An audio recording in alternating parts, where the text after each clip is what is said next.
Dear students, السلام علیکم۔ آج کا ہمارا ٹاپک ہے ایڈز اینڈ HIV انفیکشن۔ ان دونوں کو کمبائن ہم اسٹڈی کریں گے آج کی ویڈیو میں، کیونکہ HIV انفیکشن کی وجہ سے ایڈز کی بیماری یا سنڈروم کاز ہوتی ہے۔ AIDS stands for acquired immune deficiency syndrome.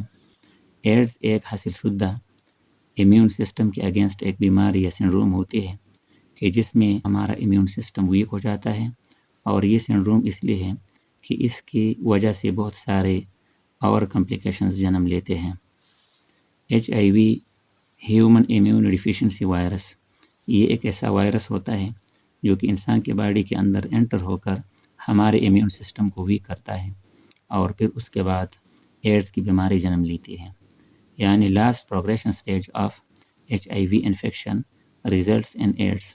جب HIV کی انفیکشن موجود ہوتی ہے باڈی کے اندر، تو یہ زیادہ عرصہ رہ کر اپنے پروگریشن کے لاسٹ سٹیج میں چلا جاتا ہے، اور ایز اے ریزلٹ اس کو ہم پھر ایڈز کی بیماری یا سنڈروم کہتے ہیں۔ امیون سسٹم میں سیلز ہوتے ہیں، آرگنز اور پروٹینز ہوتے ہیں۔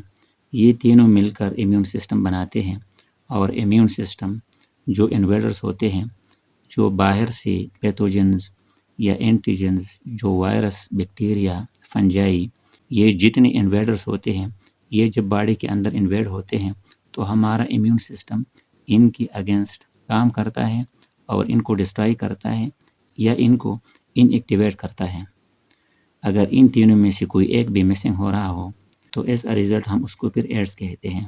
یعنی ان تینوں میں سے اگر کوئی مسنگ ہو رہا ہو، ایک یا زیادہ، تو یہ بیسیکلی HIV انفیکشن کی وجہ سے ہوتی ہے، اور پھر اس مسنگ کو ایڈز کہا جاتا ہے۔ بیسیکلی یہاں پر آج ہم وائٹ بلڈ سیلز پر زیادہ فوکس دیں گے۔ وائٹ بلڈ سیلز کی بہت زیادہ اہم رول ہوتی ہے ہمارے امیون سسٹم میں۔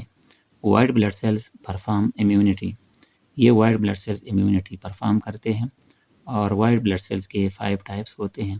ان میں بیسیکلی لیمفوسائٹس کو ڈسکس کریں گے۔ لیمفوسائٹ کے 2 ٹائپس ہوتے ہیں، ایک ٹی لیمفوسائٹس ہوتا ہے اور دوسرا ہوتا ہے بی لیمفوسائٹس۔ ٹی لیمفوسائٹ اور بی لیمفوسائٹ میں فرق یہ ہے کہ بی لیمفوسائٹ اینٹی باڈیز ریلیز کرتے ہیں، اور وہی اینٹی باڈیز پھر جو انویڈر ہوتا ہے، جو باہر سے ایک اینٹیجن آیا ہوا ہوتا ہے، اس پر اٹیک کرتے ہیں۔ اور پھر ہے ٹی سیلز۔ ٹی سیلز کو CD4 سیلز بھی کہا جاتا ہے۔ یعنی ٹی سیلز کے اوپر جو ریسیپٹرز ہوتے ہیں وہ CD4 ریسیپٹرز کہلاتے ہیں، اور اس کی وجہ سے ٹی سیلز کو CD4 سیلز بھی کہا جاتا ہے۔ فردر اس کے 2 ٹائپس ہوتے ہیں، ہیلپر ٹی سیلز ہوتے ہیں اور کیلر ٹی سیلز ہوتے ہیں۔ ہیلپر ٹی سیلز انویڈر کو ریکگنائز کرتے ہیں، اس کے بعد یہ آ کر ان کیلر سیلز کو ایکٹیویٹ کرتے ہیں۔ جب یہ کیلر سیل ایکٹیویٹ ہو جاتے ہیں تو اس کے بعد یہ اس پیتھوجن کو کل کرتے ہیں۔ لیکن کیا ہوتا ہے کہ HIV جو انویڈر ہوتا ہے، یہ HIV وائرس باڈی کے اندر انٹر ہو کر ٹی سیلز کو انویڈ کرتے ہیں، یعنی ٹی سیلز کو ڈسٹرائی کرتے ہیں، اور انڈیٹیکٹڈ ہوتا ہے مہینوں اور سالوں تک۔ آہستہ آہستہ وقت گزرتا جاتا ہے اور یہ ٹی سیلز مزید کم ہوتے جاتے ہیں، ڈسٹرائی ہوتے جاتے ہیں، اور پھر اپرچونسٹک ڈیزیزز بھی ہمارے امیون سسٹم کو مزید کمزور کرتے جاتے ہیں۔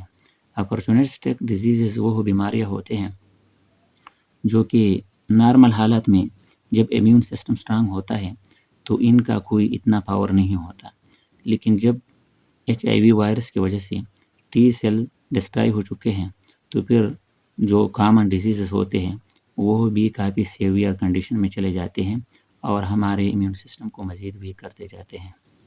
ایڈز چونکہ ہمارے امیون سسٹم کو کمزور کرتا ہے، لہٰذا ایڈز میں سیویئر انفیکشنز شامل ہوتے ہیں، جو کہ opportunistic diseases severe infections cause کرتے ہیں، اور اس کے علاوہ کینسر بھی کاز ہو سکتی ہے، اور لاسٹ میں سینٹرل نروس سسٹم پر بہت سارے اثرات ہو سکتے ہیں۔ Okay, thank you.